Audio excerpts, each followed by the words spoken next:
Welcome to This Week in the Business of Tech, the roundup of the video podcast, collecting all the stories for you to catch here. This week on the show, breach information, what's going on in Australia with Google, looking at that new IoT Security Law, and This Week in SolarWinds. Let's dive right in.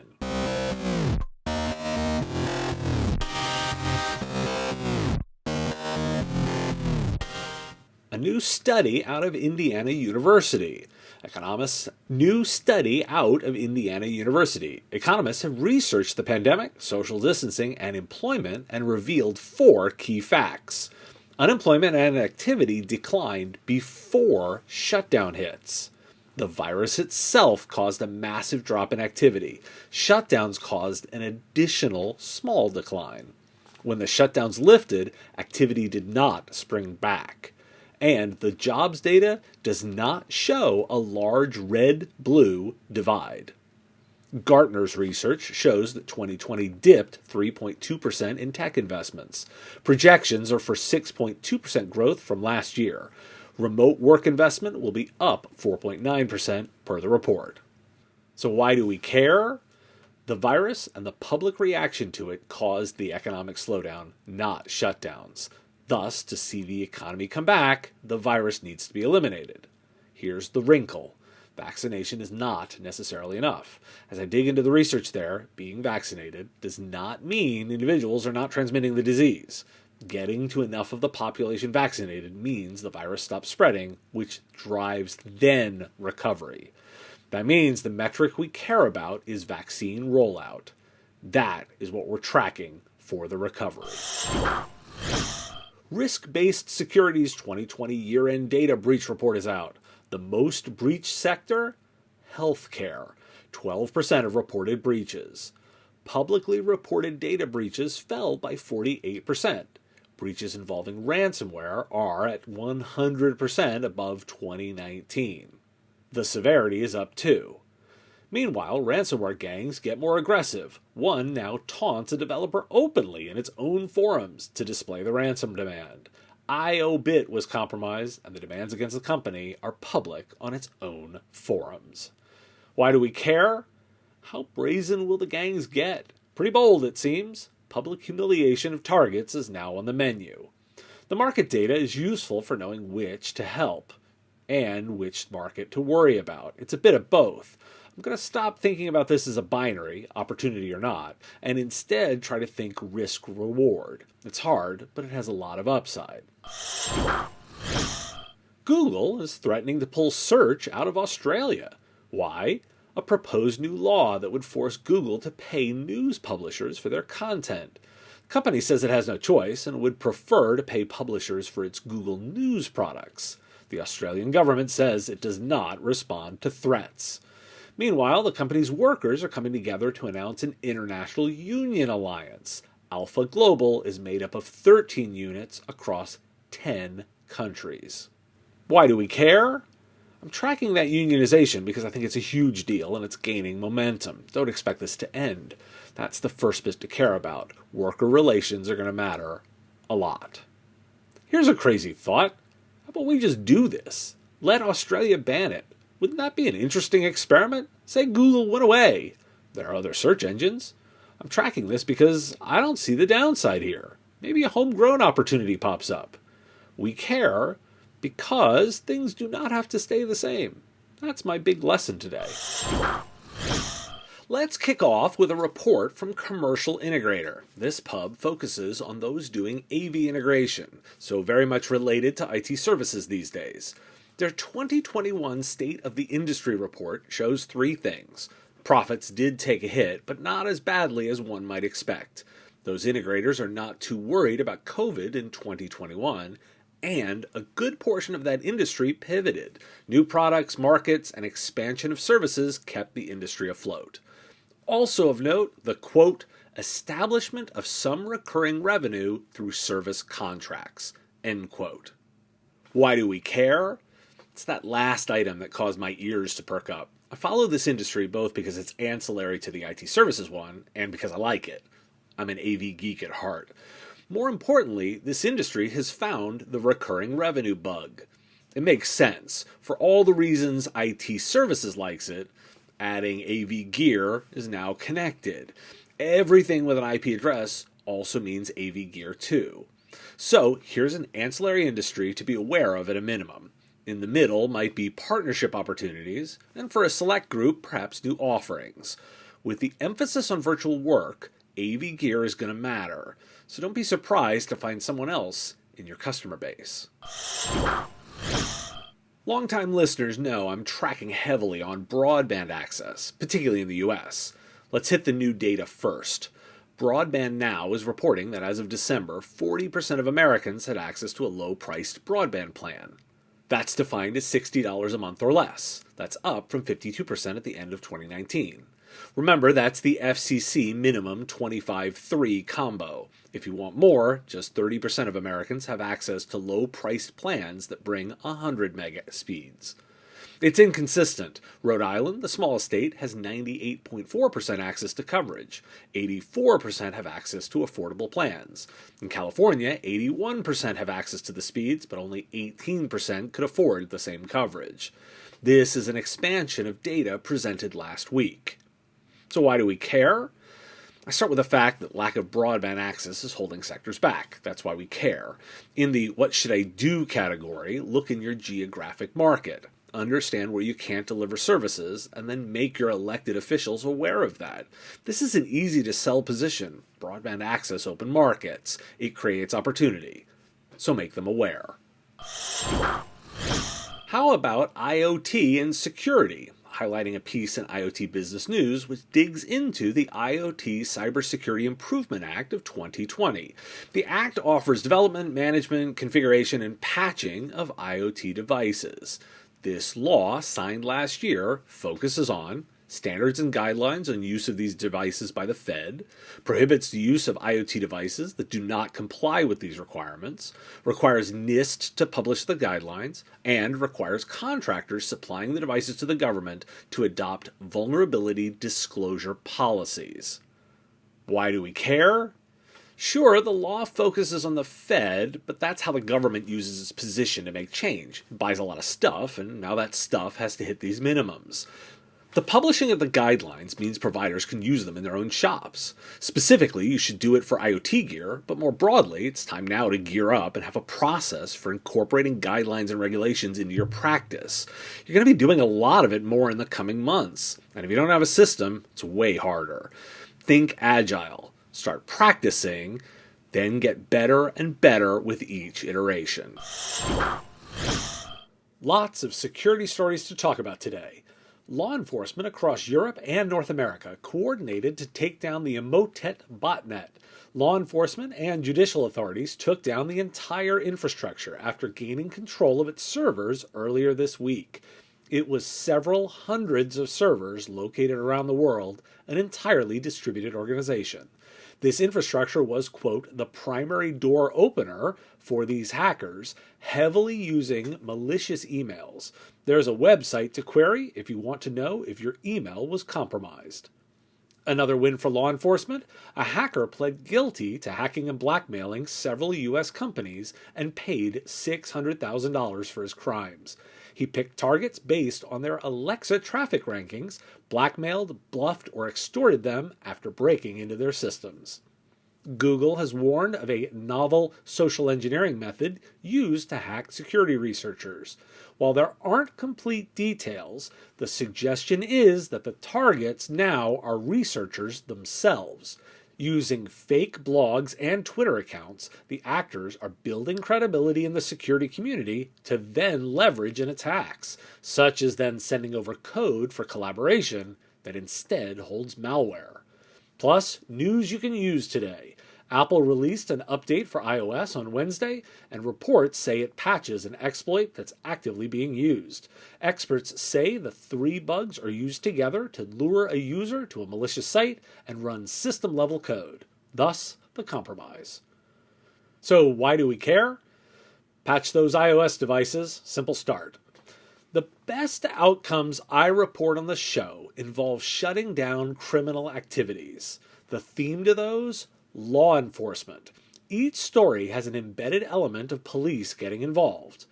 Thinking about the question, what should you do, more than just why you should care, I will ask, how many MSPs and IT services companies have a specific procedure for reporting and interacting with law enforcement?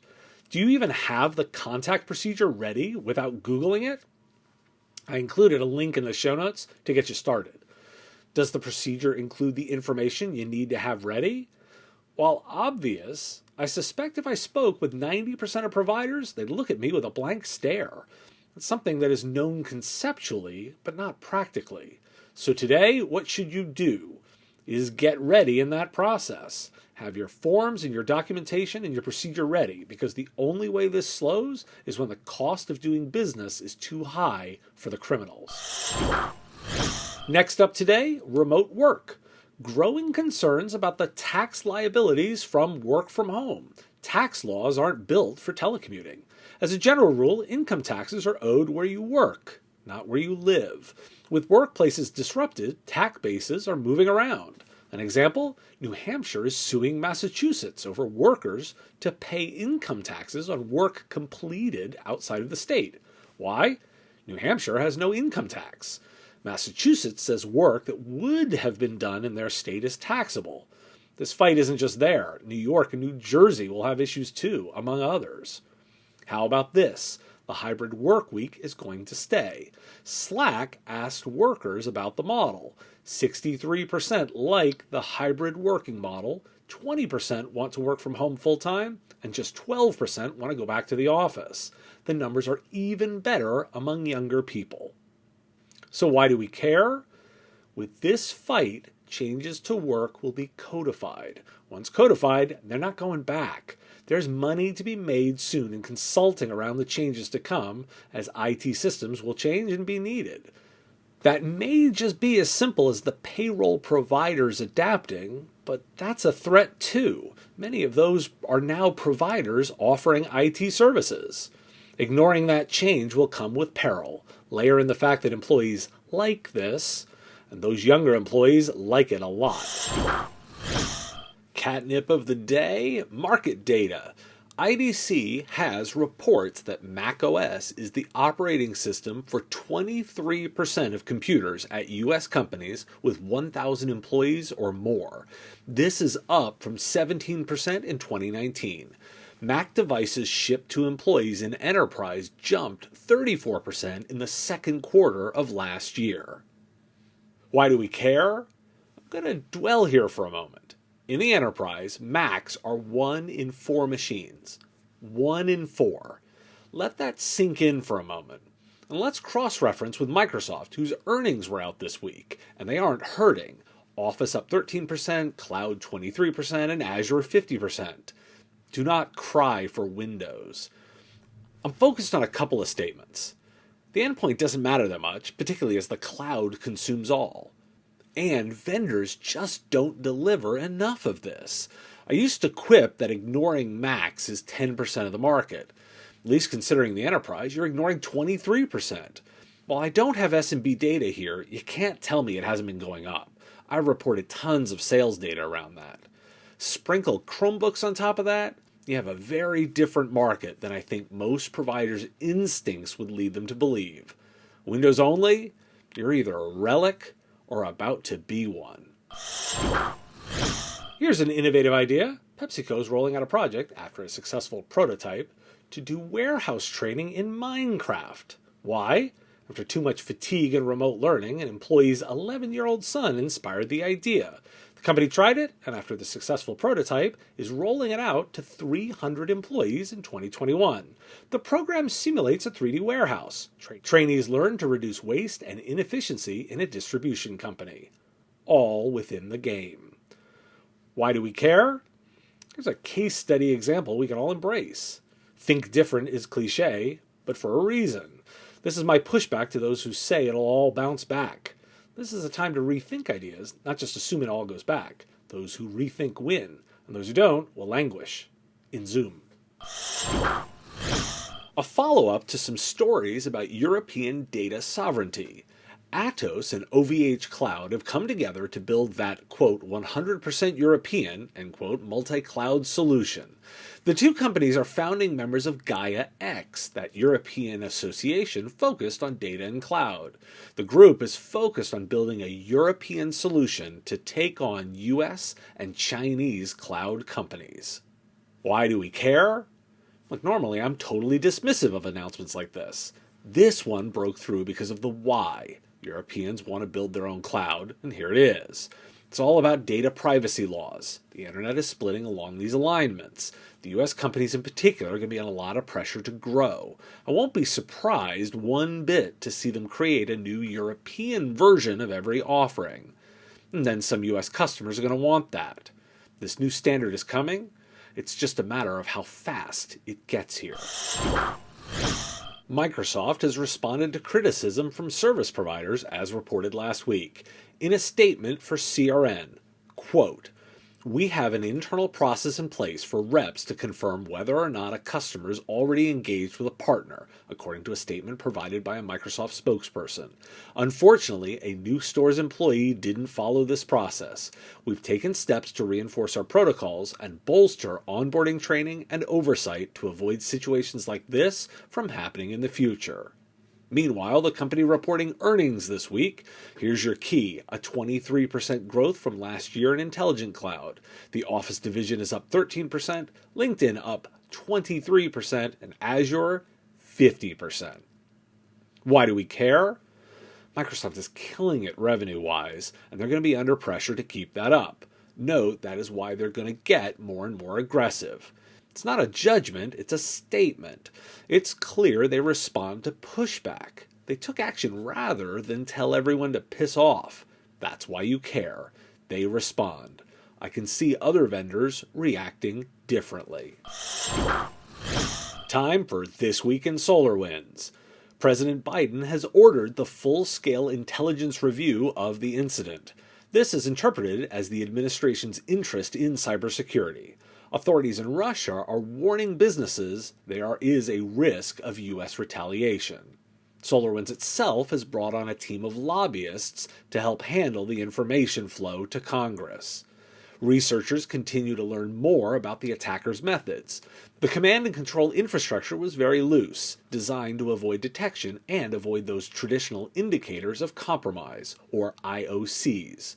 However, those researchers note that watching network traffic for unusual mixes of domains, providers, hosting locations, and other information would reveal more. An underutilized but not new idea. Researchers have now revealed all internal AD domains for the Sunburst deployment, and other researchers have revealed more targets, including cybersecurity companies Qualys and Fidelis and the Virginia State Corporation Commission. Fidelis was a target due to a trial of the Orion software in May. Targets are not always victims, as the NSA and Army National Guard were targeted, but not breached. Mimecast, previously known as a victim, revealed that one of their digital certificates was stolen. Researchers reveal that this compromise was used in a very targeted way, just a small hand-picked number in the single digits. So why do we care? I'm approaching this entirely from the perspective of what we can learn. That's why we care, because the size and scale are so massive. Often I'm citing the organized nature of the opponents. Nothing more organized than this level of espionage. Monitor the monitor is a quip, but true. It fits in with trust but verify. I'm learning a lot tracking this, and I hope you are too. I mentioned monitor the monitor, which is why this one gets attention today. Newspire released their threat monitoring tool. The product is designed to take the 6 to 8 week threat modeling process and deliver in 48 hours. Out comes a report to do threat modeling and make decisions about the enemy. Why do we care? No endorsement from me for sure, just a note of the why. This is hard stuff, and products are going to be coming out to try and address it. There's clearly so many attacks that you can just see what is happening in 48 hours and get enough data for the analysis. That's a bit scary. Thanks for tuning in to This Week in the Business of Tech. Shows come out each week, pulling together the daily podcast. If you like this show, please hit that like button and subscribe to the channel. The content here is possible because of supporters like you. If you want access to shows early, answers to your questions, and private interactions, join our Patreon. It's pay what you want. You decide what the content is worth. Join at patreon.com/MSPradio. Patreons also get access to the written versions of every story as they come out. If you want the stories right away, you can get them on the daily podcast. Find The Business of Tech on Apple Podcasts, Spotify, Google Podcasts, or wherever you get your shows. Subscribe links at businessof.tech, and I'll talk to you again next week.